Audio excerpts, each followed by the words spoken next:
Hello everyone, this is Neha and welcome back to my channel. कैसे हैं आप सब? आई होप आप बहुत बढ़िया होंगे। स्वागत है आपका आपके अपने चैनल स्टडी परचम में।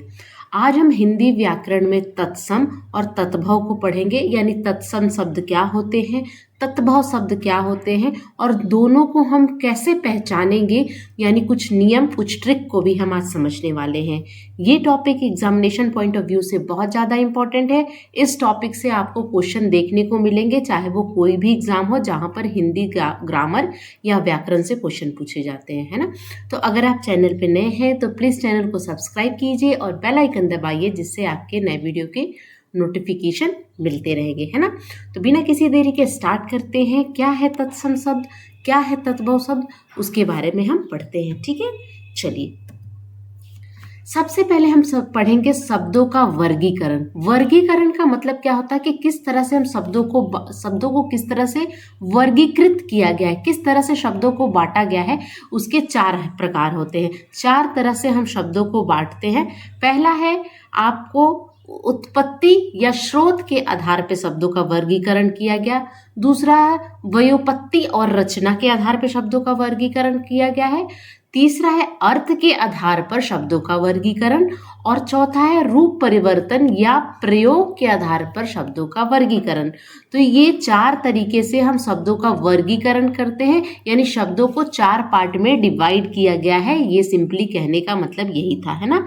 तो हिंदी व्याकरण में शब्दों को 4 तरह से डिवाइड किया गया है और 4 तरह से डिवाइड करने में यहाँ पर अलग अलग तरह के शब्द आते हैं, वो हम पढ़ेंगे। तो आपका ये जो मैं भी पढ़ा रही हूँ आपको शब्दों का वर्गीकरण, ये कॉन्सेप्ट आपका क्लियर होगा। तो देखिए 4 तरह से है। तो सबसे पहले आज हम पढ़ने वाले हैं उत्पत्ति या स्रोत के आधार पर शब्दों का वर्गीकरण, और इसी में आपका आता है तत्सम शब्द और तत्भव शब्द। ठीक है, देशज शब्द, विदेशज शब्द और संकर शब्द, ये 5 इसमें आते हैं। दूसरा है उत्पत्ति और रचना के आधार पर। उत्पत्ति और रचना के आधार पर भी 3 होते हैं, आपने नाम सुना होगा, जैसे रूढ़, योग रूढ़, है ना, यौगिक शब्द। ठीक है। तीसरा है अर्थ के आधार पर। अर्थ के आधार पर भी शब्दों का वर्गीकरण किया गया। कैसे? सार्थक शब्द और निरर्थक शब्द, है ना। सार्थक और निरर्थक, जिसका मीनिंग हो और जिसका मीनिंग नहीं निकलता हो। और चौथा है आपका रूप परिवर्तन या प्रयोग के आधार पर। इसमें आपके विकारी शब्द और अविकारी शब्द आते हैं। ठीक है, तो इन सब चीज़ों को हम बाद में पढ़ेंगे।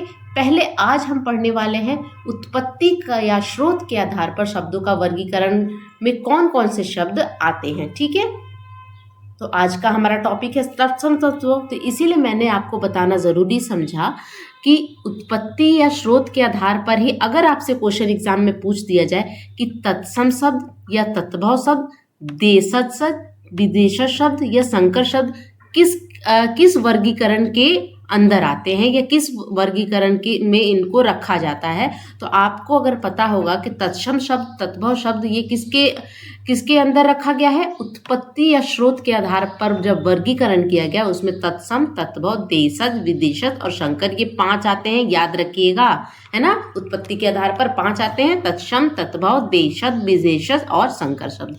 तो आज हमारा मेन फोकस है तत्सम तत्भव क्या होता है, दोनों में अंतर क्या होता है, तत्सम शब्द को कैसे पहचानेंगे और तत्भव शब्द को हम कैसे पहचानेंगे।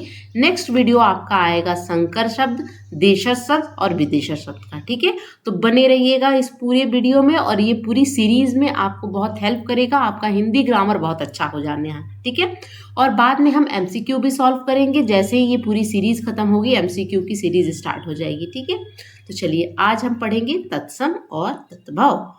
सबसे पहले तत्सम क्या होता है। तत्सम शब्द का अर्थ होता है तत्, कैसे बना है, तत् धन सम से, यानी तत् जोड़ सम के योग से बना है। यहाँ तत् का अर्थ उसके तथा सम का अर्थ समान, यानी तत् का मतलब क्या होता है, हम क्या पढ़ रहे हैं, तत्सम। तत्सम कैसे बना है, तद धन सम से बना है। तद का अर्थ होता है उसके और सम का अर्थ होता है समान। सम मतलब समान। अर्थात प्रत्येक भाषा का एक मूल भाषा होता है तथा उस मूल भाषा के समान प्रयुक्त होने वाला शब्द तत्सम शब्द कहलाता है। हिंदी की मूल भाषा क्या है? संस्कृत है। अतः ऐसे शब्द जो संस्कृत के समान ही हिंदी में प्रयुक्त होते हैं वे तत्सम शब्द कहलाते हैं। अब यहाँ पे इतना जो मैंने पढ़ाया इसका मतलब क्या है ये समझिए। देखिए, तद का मतलब है उसके और सम का मतलब है समान। तो उसके किसके समान, यानी उसके किसके समान, यानी संस्कृत के समान। तो अभी हमें क्या पता है कि हिंदी की जननी कौन है? हिंदी की उत्पत्ति कैसे हुई है? संस्कृत से हुई है। यानी हिंदी की अगर माता बोला जाए तो वो कौन है? संस्कृत भाषा है। संस्कृत से ही तो हिंदी का जन्म हुआ है। तो जो शब्द संस्कृत में जैसे प्रयोग होते थे, जो शब्द में संस्कृत में जिस तरह से यूज़ किए जाते थे, आज भी हिंदी में उसी रूप में यूज़ किए जाते हैं, वही होते हैं तत्सम शब्द। यानी हिंदी की मूल भाषा क्या है? संस्कृत है। अतः ऐसे शब्द जो संस्कृत के समान ही हिंदी में प्रयुक्त हो, जैसे हम संस्कृत में यूज़ करते थे उसको हिंदी में भी एज इट इज़ बिना किसी परिवर्तन के हम प्रयोग में लाते हैं, तो वही होता है तत्सम शब्द। जैसे आम्र, आम को हम आम्र बोलते हैं, सूरज को हम सूर्य बोलते हैं, चंद्र को चंद्रमा बोलते हैं, या चंदा चांद को चंद्र कहते हैं, और खेत को हम क्षेत्र बोलते हैं। तो ये संस्कृत में यूज़ होते हैं। आम को हम संस्कृत में अम्र बोलते हैं, सूरज को सूर्य बोलते हैं, चांद को चंद्र बोलते हैं, और खेत को क्षेत्र, ये संस्कृत में। और हिंदी में भी आप इसी तरह से यूज़ अगर इसका कर रहे हो तो ये क्या है? तत्सम शब्द है। लेकिन क्या हुआ, समय परिवर्तन होता गया है, भाषा का विकास होता गया है ना, और भाषा विकास होता गया तो क्या हुआ, कुछ कुछ शब्द में परिवर्तन आ गए, है ना। तत्भव शब्द का मतलब होता है, अब हम तत्भव पढ़ रहे हैं, तत्भव शब्द यानी तत्व धन भव के योग से बना है। तद का अर्थ होता है उससे, तथा भव का अर्थ होता है उत्पन्न होने वाला। भव का अर्थ शम, वहां पे हम शम पढ़े थे यानी समान। अब भव का मतलब होता है उत्पन्न होने वाला, जन्म लेने वाला। अर्थात ऐसे शब्द जो अपनी मूल भाषा संस्कृत से उत्पन्न होते हैं किंतु भाषा विकास के कारण आज उनके उच्चारण में अंतर आ गया है, वे तत्भव शब्द कहलाते हैं।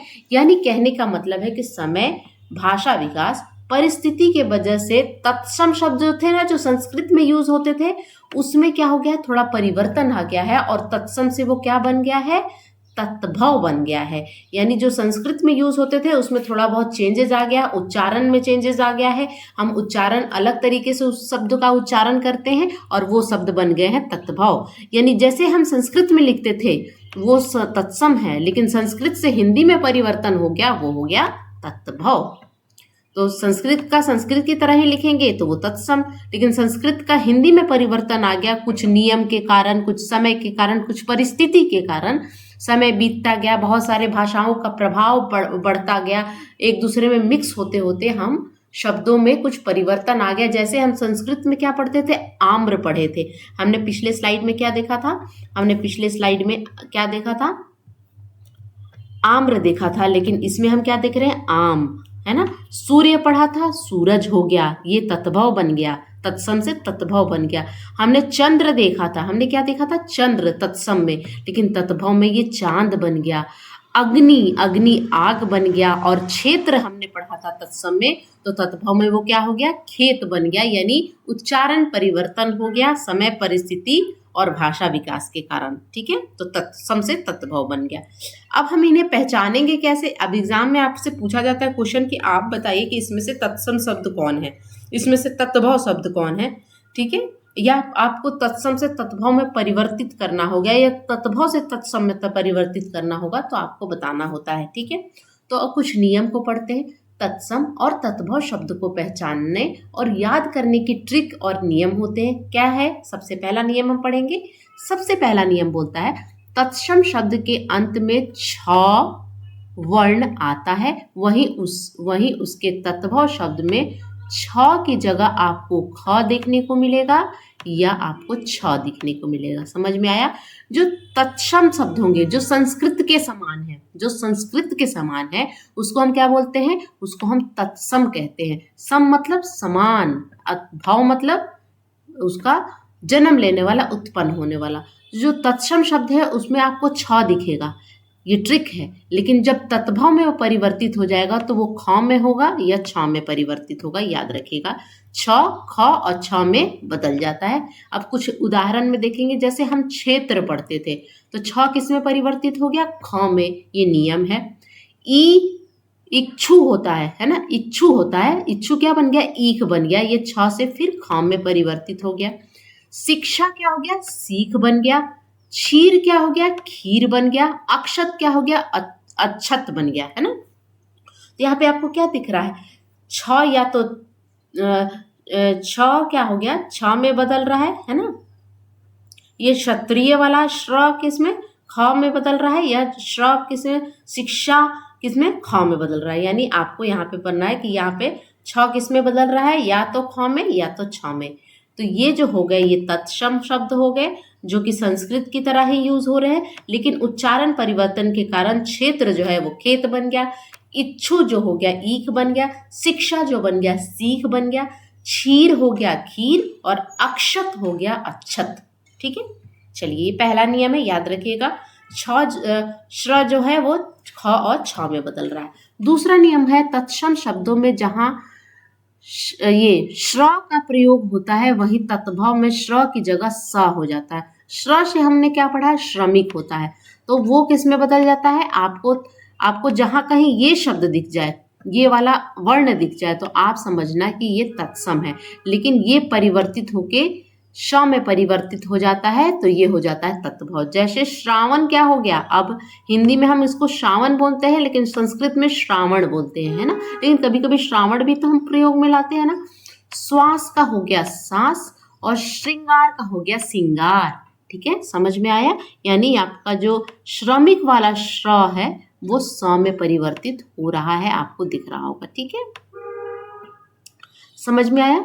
तो ये इस तरह से होता है। अब ये जो चंद्र बिंदु वाले शब्द होते हैं, अनुनासिक शब्द जिसको बोलते हैं, ये हमेशा आपको तत्भव में प्रयोग होते हैं, याद करिएगा, तत्सम में प्रयोग में नहीं आते हैं।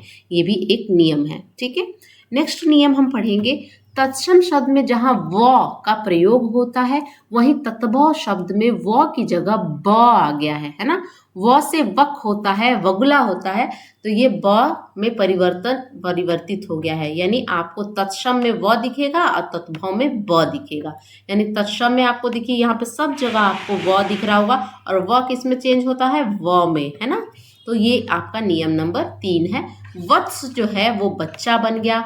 वानर हम बोलते थे पहले, लेकिन अब वानर बोलते हैं। वणिक मतलब बनिया होता है, और विवाह यानी ब्याह, पहले हम विवाह बोलते थे, अब हम ब्याह भी बोलते हैं ना। तो इसमें उच्चारण में परिवर्तन आ गया है, व से हम ब बना दिया है हमने, है ना।